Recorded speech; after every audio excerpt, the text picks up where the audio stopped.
You know, and your brother has dealt with being in need of a kidney, and he finally got one, but he's still having complications. But imagine if they could just print him a new one every time he needs one. Yeah.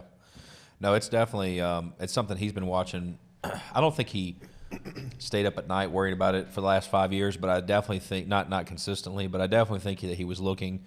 There are these options, and for trying to solve this kidney issue. You know, not just his, but if you look, there's millions of Americans and you know, millions of people in general around the world that are on dialysis, and dialysis is basically life support. Yes. If you don't go to dialysis, and what his looked like was 3 days a week, Tuesday, Thursday, Saturday. I believe he'd get up at 4 a.m. Tuesday, Thursday, Saturday, and he'd no matter what, rain, sunshine, snowstorm, if you had to, he'd call the police. And they actually had services. The local police station, the local sheriffs, they would come out if they had to and arrange transportation services for people, because again, it's a life support thing, right? Yeah. And they'd get them to a facility, and once, you know, let's say 15 to 20 minutes to get hooked up, get the IV in, get everything in. Then he's on it for 5 hours. Then he gets unplugged. He's got to stay there and make sure that his essentially his open wounds close, that he stops bleeding. And, you know, they check everything. So, I mean, you know, start to finish, not counting transportation time, you know, it's a 6 hour process. And that's 3 days a week. And, you know, it's very taxing on the body, right? And then you got, you know, like I said, millions of people that are going through this process, and this is how they're staying alive. And, you know, so this is one example of 3D printing that is going to be huge, because these people on dialysis are waiting for people to die typically. Yeah.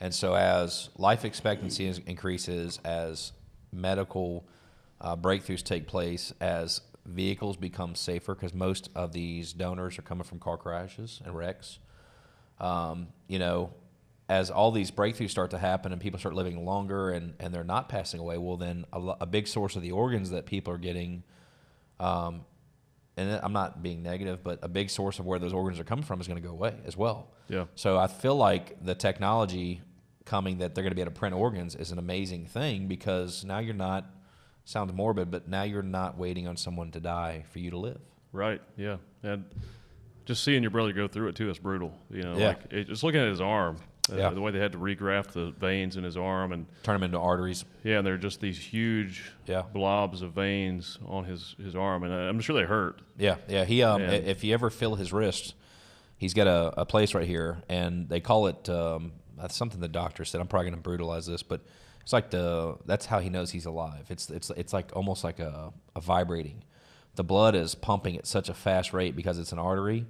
It vibrates. Literally, if you touch it, it's almost like like your phone is vibrating. It feels like that, but more intense. And you touch it, and it's very intense. So if you know anybody that you have a good enough relationship with that's on dialysis and has had their main vein in their arm turned into an artery, they're going to have that. And Chris is like, that's my brother's name. He said that that's how he knows he's alive. So sometimes he would just check it, right? Like it's kind of like he said it became like a comforting thing for him. Wow. But that's the blood pumping, you know, at such a high rate. Well, he's definitely been through it, and I guess he lived longer on the waiting list than most people too, right? Yeah, yeah. So, and I think part of that is luckily for him, he was younger, but a lot of people will die while they're on the transplant list. Yeah. You know, and you know, it's interesting because he gets a call.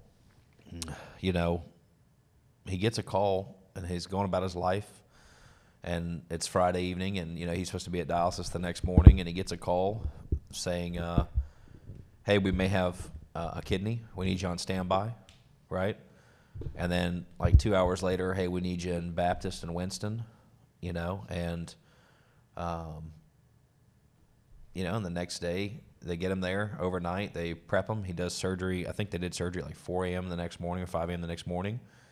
And it was that quick that his life changed. And then obviously since that point, to say he's had complications, I think would be an understatement. But, you know, he's powering through. He's had all kinds of things come up, and I'll let him tell his story about it. Yeah, right, yeah.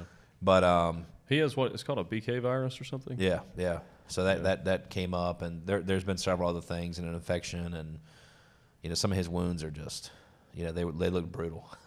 Yeah. And he's been through a lot. So he's still, and obviously got readmitted back to the hospital. I think he got his kidney like 6 weeks ago. He's been in the hospital since last Saturday morning at ambulance came to his house like 1 a.m., 2 a.m. So he's been back in the hospital, went in ICU in Winston. He's been there. He's out of ICU now, but in a regular room. And hopefully he's going to be getting out, tomorrow, Saturday maybe. Yeah, and hopefully the kidney will. Yeah. Yep. So I guess the whole point of that whole story is there's a lot of people out there that are experiencing some version of what he's going through. Yeah. And I think that what I look forward to with all this increases in technology is that maybe this isn't such a brutal process for people, and maybe they're not waiting 5 years or 7 years or 2 years. And if you can literally print a kidney, yeah, I imagine that this is a much faster solution and people have less downtime. So that to me is something, because when you have somebody you love and they've had something happen to them that, I hate to say it this way, but like, hey, if I go jump out of an airplane and I break my leg on the landing, on some level, I kind of signed up for that. Right. Just like me losing my leg on a motorcycle. Yeah, I mean, every time I got on a bike, I knew I was taking the risk. You're taking the risk, right? Yeah. And it doesn't it doesn't justify what you had happened to you, but on some level you can kind of go, I made a decision that led to this. Right, yeah. In his scenario, what we found out is that he didn't make a decision that led to it and or contributed to it. Right, yeah. So it's just unlucky. It's just unlucky, right? It's just a freak thing. And so I don't know that makes him more or less valuable than anybody else who's experienced the same thing that maybe did contribute to it. But at the same point, I go, man, he's had a lot happen, and it doesn't seem fair. And you go, and life's not fair, so I guess that's what makes it fair. It's not fair for everybody. But hopefully with this technology, it starts to, I think solve some of these problems that people are going through. Life is full of suffering, but I don't think it has to be. Yeah. And I think, a lot of people say, well, you have to have the suffering to have the drive to do things, but I don't agree with that. I think there's always a problem to be solved, and I think if you can get rid of the suffering, you can solve the big problems. Yeah. And because when you're in a more positive state of mind, yeah, you're more productive anyway. We've talked about this recently. Yeah. But with this technology, and if people don't know how this works, they actually take your genetic material, like your organ material, and they 3D print. I guess they clone that material to 3D print that organ, so it's actually printed with your genetic material. Yeah. So this should have this in my. So he would have got a kidney 5 years ago. Yeah, but in my layman terms, the way I understand this too would be, so part of what Chris is battling is immediately upon getting the transplant, he got put on immunosuppressants because to prevent his immune system from killing the kidney. Right. Okay. So if it's your own kidney, if it's your own DNA, it's your own biological makeup, maybe that also means that you don't have to worry about your body rejecting. That's absolutely right. There's no immune response to it. It's immediately accepted by your body because it is part of you. Yeah. And also, he has the BK virus issue, which is a genetic problem that could likely be corrected with CRISPR too. Yeah. But eventually, kids would just be born without that because, and I'm sure a lot of this resistance is probably religious ideologies and stuff like that. But right.